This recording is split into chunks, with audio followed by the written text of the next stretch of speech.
નમસ્કાર મિત્રો, મારી યુટ્યુબ ચેનલની અંદર તમારું હાર્દિક સ્વાગત છે. મિત્રો, અત્યારે જીએસએસબીની અંદર આસિસ્ટન્ટ આર્કિટેક્ટની જગ્યાઓ પડેલી છે, જેની અંદર કુલ થઈને કેટલી જગ્યાઓ છે. આ ફોર્મ ભરવા માટે તમારે મિનિમમ લાયકાત કેટલી હોવી જોઈએ. આ ફોર્મ ભરવા માટે તમારે ઉંમર કેટલી હોવી જોઈએ.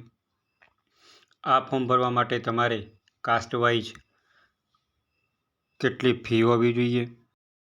આ ફોર્મ ભરવા માટે તમારે કાસ્ટ વાઇઝ કુલ કેટલી જગ્યાઓ છે અને આ ફોર્મ ભરવા માટેની છેલ્લી તારીખ કઈ છે અને આ ફોર્મ કેવી રીતના ભરવું એ તમે આ વિડીયોના માધ્યમ દ્વારા જોઈ શકશો.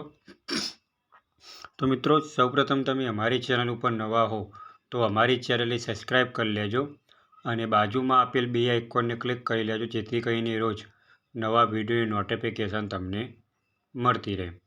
તો મિત્રો, ગૂગલમાં જઈને તમે મારું ગુજરાત .in કહીને વેબસાઇટ ઓપન કરશો તો એની અંદર મિત્રો તમે જોઈ શકશો કે GSSB assistant architect class 3 recruitment 2025 એટલે કે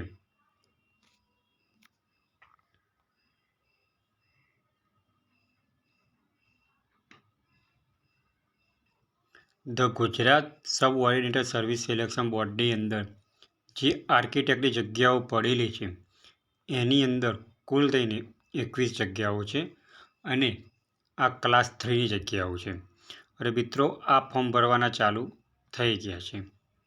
હવે મિત્રો વાત કરીએ તો આની અંદર તમારે ક્વોલિફિકેશન એટલે કે તમે શું કરેલું હોવું જોઈએ. તો મિત્રો, તમે આર્કિટેક્ચર કરેલું હોવું જોઈએ અને તમને થોડુંક કોમ્પ્યુટર બેઝિક નોલેજ પણ હોવું જોઈએ.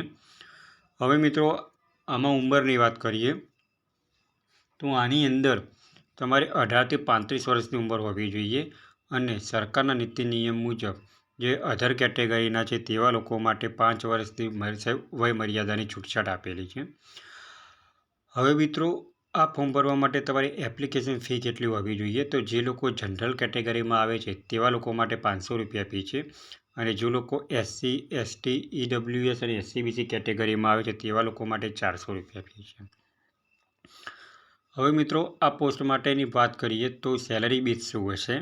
તો આની અંદર તમારે 5 વર્ષ સુધી 49,600 રૂપિયા પે સ્કેલ હશે પર મંથનો અને ત્યાર પછી તમારે 44,900થી ચાલુ થઈને 1,42,000નો પે સ્કેલ રહેશે, જેવું તમારું કામકાજ ઉપર આધાર. હવે મિત્રો, આની અંદર સિલેક્શન પ્રોસેસ કેવી રીતના થશે. તો સૌપ્રથમ તમારે કોમ્પ્યુટર બેઝ એક્ઝામ આવશે. એના પછી તમે એક્ઝામમાં પાસ થશો તો ડોક્યુમેન્ટ વેરિફિકેશન આવશે અને ડોક્યુમેન્ટ વેરિફિકેશન પછી તમારે ફાઇનલ મેરિટ લિસ્ટ પડશે.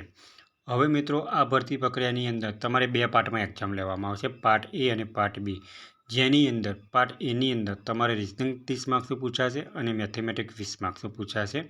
આમ કુલ થઈ 50 માર્ક્સનું પૂછાશે અને પાર્ટ Bની અંદર તમારે કરંટ અફેર, ભારતનું બંધારણ એ બધું થઈને 30 માર્ક્સનું પૂછાશે અને તમારી સબ્જેક્ટની વાઇઝ એ તમારે 120 માર્ક્સનું પૂછાશે. એમ કુલ થઈને 150 માર્ક્સનું પૂછાશે અને 3 કલાકનો સમય રહેશે. હવે મિત્રો, બીજી વધારાની માહિતી જોઈતી હોય તો તમારે અહીંયા નોટિફિકેશન આપેલી છે. નોટિફિકેશન અભ્યાસના માધ્યમ દ્વારા પણ તમે માહિતી લઈ શકશો. તો અહીંયા મિત્રો નોટિફિકેશન ઓપન કરેલી છે, એની અંદર તમારે જે માહિતી જોઈતી હોય એ પણ તમને અહીંયા મળી શકશે. તો કુલ થઈને જે 21 જગ્યાઓ છે એની અંદર બિન અનામતની 10 જગ્યાઓ છે, આર્થિક રીતે નબળા વર્ગની 2 જગ્યાઓ છે, અનુસૂચિત જાતિ માટે 1 જગ્યા છે, અનુસૂચિત જનજાતિ માટે 3 જગ્યા છે, સામાજિક શૈક્ષણિક પછાત વર્ગ માટે 5 જગ્યાઓ છે. આમ કુલ 21 જગ્યાઓ છે, જે તમે આ PDFની અંદર જોઈ શકો છો. સેલરી બેઝ કેટલો છે, વય મર્યાદા કેટલી છે, તમારી શૈક્ષણિક લાયકાત કેટલી માગેલી છે, એ દરેક વસ્તુ તમે આ PDFની અંદર જોઈ શકશો. હવે મિત્રો, આ ફોર્મ કેવી રીતના ભરવું. તો મિત્રો, એપ્લાય ઓનલાઈન કરવા માટેની લિંક તમને વિડીયોના ડિસ્ક્રિપ્શનમાં આપેલી છે અને આપણે વિડીયોના માધ્યમ દ્વારા પણ જોઈ શકશું કે ફોર્મ કેવી રીતના ભરવું. તો મિત્રો, અહીંયા તમે એપ્લાય ઓનલાઈન ઉપર ક્લિક કરશો તો તમારી જે ઉજેસની મેઇન વેબસાઇટ છે એના ઉપર તમારે ડાયરેક્ટ જતા રહેશો અને અહીંયા તમે જીએસએસબી ગૌ સેવા પસંદગી મંડળ ઉપર ક્લિક કરશો તો એની અંદર આ રીતના પેજ ઓપન છે, જેમાં એડવર્ટાઇઝમેન્ટ નંબર GSSB/2025-26/343 છે. એના પર તમે એપ્લાય ઉપર ક્લિક કરશો તો આ રીતના ઓજસનું ફોર્મ ઓપન થશે, જેની અંદર તમારે એપ્લાય નાવ ઉપર ક્લિક આપવાનું છે. તો એપ્લાય નાવ ઉપર ક્લિક આપશો તો આ રીતના એક ફોર્મ ઓપન થશે, વેબ પેજ. જો તમે ઓજસ ઉપર રજિસ્ટ્રેશન કરેલું હોય મિત્રો, તો તમારે રજિસ્ટ્રેશન નંબર અને બર્થ ડેટ નાખવાની છે, અને ત્યારબાદ એપ્લાય વિથ OTR આપવાનું છે. અને જો મિત્રો તમે ઓજસ ઉપર રજિસ્ટ્રેશન ના કરેલું હોય તો તમે સ્કીપના માધ્યમથી પણ તમે ફોર્મ ભરી શકશો. તો મિત્રો અહીંયા તમે સ્કીપ ઉપર ક્લિક કરશો તો આ રીતના એનું પેજ ઓપન થશે, જેની અંદર લાલ ડોટ કરેલા છે એ તમારે મેન્ડેટરી છે, એ તમારે ફરજિયાતપણે માહિતી ભરવાની છે.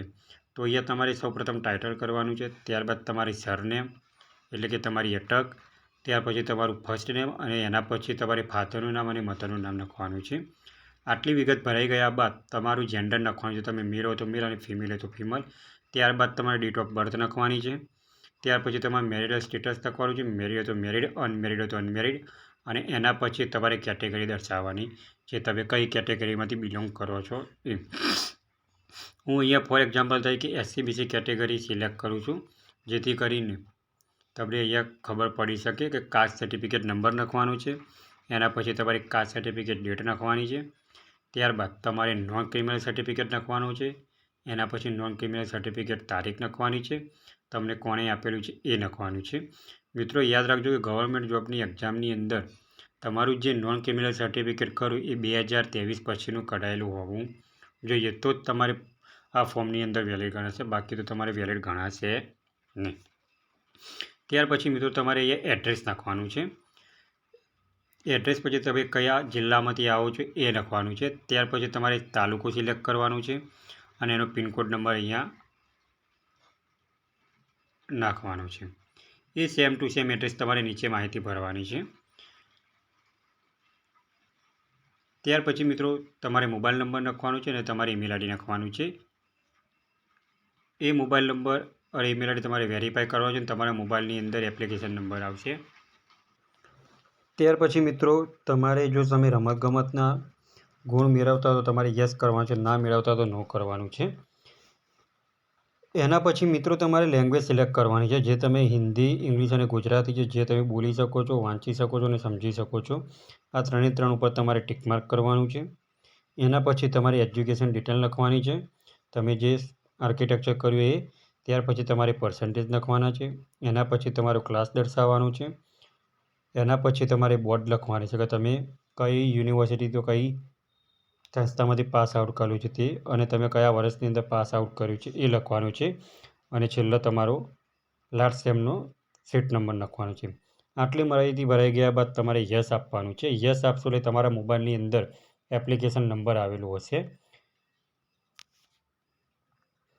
એ એપ્લિકેશનના માધ્યમથી જો મિત્રો તમે મોબાઈલમાંથી ફોર્મ ભરતા હો તો અહીંયા 3 ટપકા આપેલા છે ડોટ, એના પર ક્લિક કરજો એટલે તમારે અહીંયા ફોટો અને સિગ્નેચર અપલોડ કરવાનું આવશે. જે તમારા મોબાઈલની અંદર એપ્લિકેશન નંબર અને બર્થ ડેટ નાખીને તમારે કેપ્ચર આપીને ઓકે આપવાનું છે. નીચે તમારો ફોટો અને સિગ્નેચર અપલોડ કરવાનું ઓપ્શન આવી જશે. ત્યાર પછી તમે આટલું સબમિટ કર્યા બાદ તમારું ફોર્મ તમારે કન્ફર્મ આપવાનું છે, જે તમારે અહીંયા કન્ફર્મ પર ક્લિક કરવાનું છે. અને ત્યાર પછી તમારે અહીંયા એપ્લિકેશન નંબર અને બર્થ ડેટ નાખવાનું છે. આ બર્થ ડેટ નાખ્યા પછી તમારે કેપ્ચર નાખવાનું છે, અને તમારે ઓકે ઉપર ક્લિક આપશો એટલે તમારું ફોર્મ ખોલી જશે.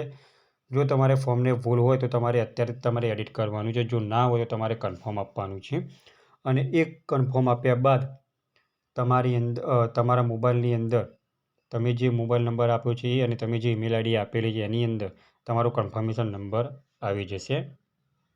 અને જે મિત્રો જનરલ કેટેગરીમાં આવે છે તેવા લોકો માટે ફી ચલણ છે, એ તમારે ઓનલાઈન અથવા પોસ્ટ ઓફિસોની ચલણની અંદર પણ તમે ભરી શકો છો. અહીંયા તમે ઓનલાઈન અથવા તો પોસ્ટ ઓફિસ ઉપર ક્લિક આપશો તો આ રીતના વેબ પેજ ઓપન થશે, જેની અંદર તમારે અહીંયા ઓપ્શનો ખુલશે.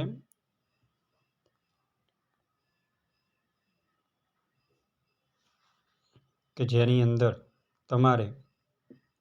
તમે જે લાયકાત ધરાવતા હો, તમે જે પોસ્ટ ઉપર ભરતી કરતા હોય એના અંદર તમારે ક્લિક આપવાનું રહેશે.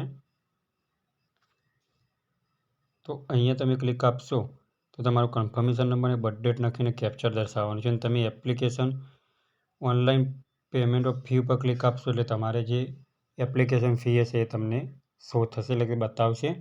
અને આ પછી તમારી એપ્લિકેશન ફી કાપવાની છે અને ત્યારબાદથી તમારે એ એપ્લિકેશન ફીની રિસિપ્ટ લેવાની છે અને પ્રિન્ટ આઉટ લેવાની છે.